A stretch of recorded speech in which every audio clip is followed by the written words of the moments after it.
Voter তালিকা থেকে নাম বাদ পড়ার ঘটনায় সুপ্রিম কোর্টের দৃষ্টি আকর্ষণ করেছিল রাজ্য সরকার, আর সেই আবেদনের ভিত্তিতেই শুনানি হয় প্রধান বিচারপতির বেঞ্চে। পশ্চিমবঙ্গের এসআইআরে বিবেচনাধীন তালিকায় থাকা ভোটারদের তথ্য নিষ্পত্তির কাজ করছেন বিচারকেরা। তাদের কাজে হস্তক্ষেপ করতে নির্বাচন কমিশনকে নিষেধ করল সুপ্রিম কোর্ট। স্পষ্ট করে জানিয়ে দেওয়া হলো, ভোটার তালিকা সংক্রান্ত যাবতীয় সিদ্ধান্ত নেবেন কলকাতা হাইকোর্টের প্রধান বিচারপতি সুজয় পালই। মঙ্গলবারের শুনানিতে সুপ্রিম কোর্ট জানিয়েছে, বিচারকদের কাজে ব্যাঘাত ঘটাতে পারে এমন কোনো পদক্ষেপ করতে পারবে না কমিশন। যদি একান্ত প্রয়োজন পড়ে তবে অবশ্যই কলকাতা হাইকোর্টের প্রধান বিচারপতির অনুমতি নিতে হবে। শুধু কমিশন নয়, শুনানিতে সুপ্রিম কোর্টে প্রশ্নের মুখে রাজ্যও। ভোটার তালিকা থেকে নাম বাদ পড়ার ঘটনায় সুপ্রিম কোর্টের দৃষ্টি আকর্ষণ করেছিল রাজ্য সরকার।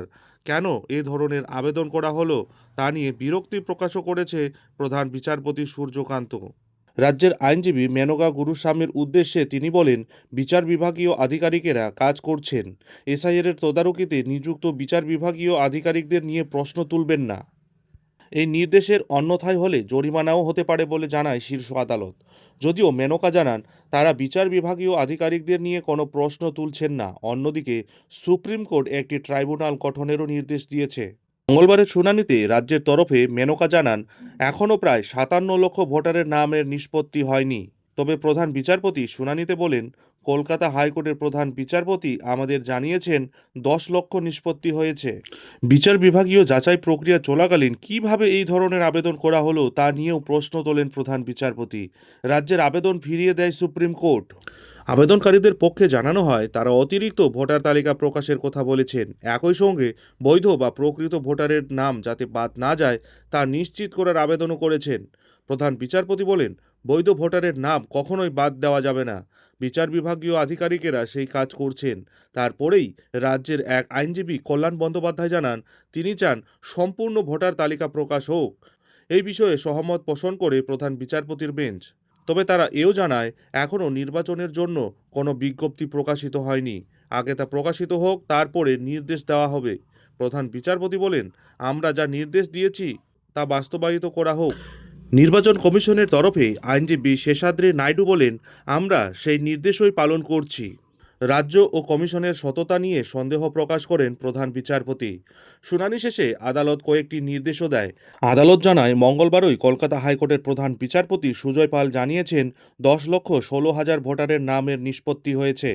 পশ্চিমবঙ্গের 500-র বেশি এবং উড়িষ্যা ঝাড়খণ্ড থেকে 200 জন বিচার বিভাগীয় আধিকারিক এসআইআর এর তদারকির কাজ করছেন। তবে কাজ করার জন্য বিচার বিভাগীয় আধিকারিকদের লগ ইন আইডি তৈরি করা হয়েছে।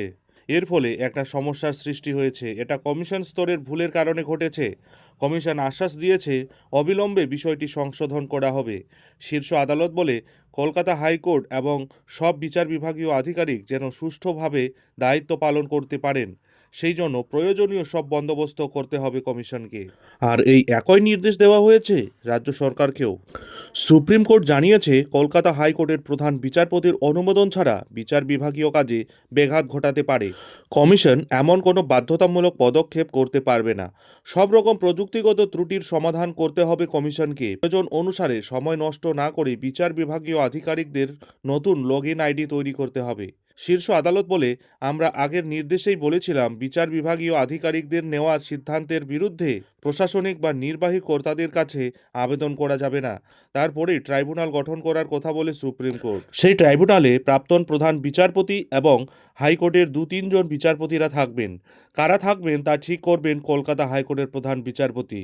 বিচার বিভাগীয় কাজ সংক্রান্ত আবেদন সেই ট্রাইব্যুনালে করা যাবে। অতিরিক্ত ভোটার তালিকা প্রকাশের আবেদন করা হয়েছিল সুপ্রিম কোর্টে। সেই আবেদনের ভিত্তিতেই শীর্ষ আদালত জানায়, এই সংক্রান্ত সিদ্ধান্ত নেবেন কলকাতা হাইকোর্টের প্রধান বিচারপতি। তার কাছে আবেদন করা যেতে পারে। তিনি আবেদন বিবেচনা করে নির্বাচন কমিশনকে তালিকা প্রকাশের ব্যাপারে নির্দেশ দেবেন। শুনানির পর এই বিষয়ে রাজ্যের আইনজীবী কল্যাণ বন্দ্যোপাধ্যায় বলেন, অতিরিক্ত ভোটার তালিকা প্রকাশ করা হচ্ছে না। আজ যে রিপোর্ট এসেছে তা অনুযায়ী 10 লক্ষের বেশি মামলা নিষ্পত্তি হয়ে গিয়েছে, কিন্তু তারপরেও অতিরিক্ত তালিকা প্রকাশ করা হয়নি। সুপ্রিম কোর্টের নির্দেশ ছিল, কমিশন ধারাবাহিকভাবে অতিরিক্ত তালিকা প্রকাশ করে যাবে। সেই নির্দেশ মানা হয়নি। সেই তালিকা প্রকাশ করার আবেদন ছিল সুপ্রিম কোর্ট আমাদের বলেছে এই বিষয়ে অবিলম্বে কলকাতা হাইকোর্টের প্রধান বিচারপতির কাছে আবেদন করতে। তিনি বিষয়টি দেখবেন এবং নির্দেশ দেবেন। তার দেওয়া নির্দেশ পালন করতে হবে কমিশনকেও। এখন দেখার বিষয় হলো ভোটমুখী বাংলায় ভোটার তালিকা নিয়ে পরবর্তী কী নতুন আপডেট আসতে চলেছে। নজর থাকবে সেদিকে।